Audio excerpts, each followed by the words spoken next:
Bonjour à tous et bienvenue sur Paul Lambertsin Golf. Nous sommes aujourd'hui au centre d'entraînement de golf du Léman et je vous propose ma deuxième vidéo de notre série En mai, on trouve le fairway.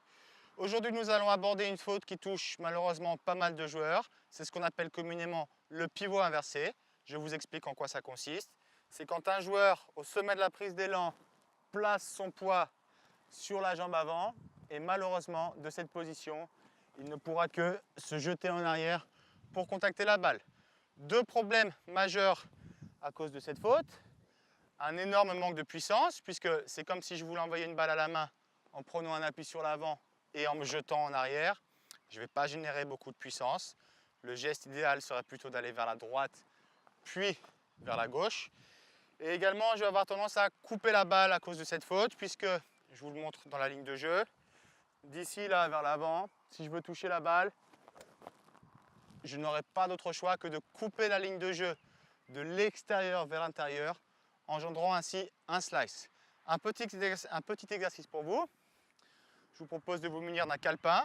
J'ai ici le livre des règles de golf. De le placer devant votre balle sur la tranche.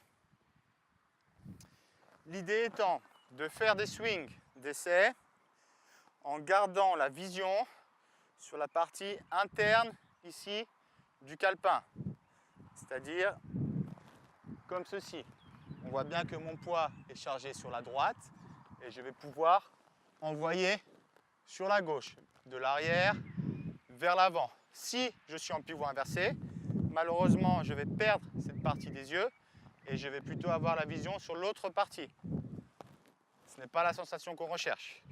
Je vous laisse faire cet exercice 3, 4, 5 fois pour bien vous en imprégner. Puis ensuite, on tape une balle et on regarde ce que ça donne.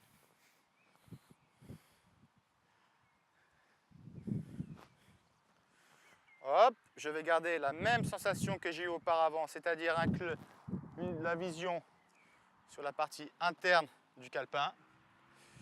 Et je vais essayer de swinguer avec cette sensation.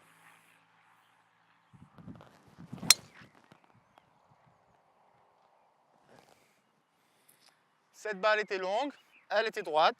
J'ai réussi à générer 110 miles par heure de vitesse de tête de club. Essayez cet exercice la prochaine fois que vous vous entraînerez.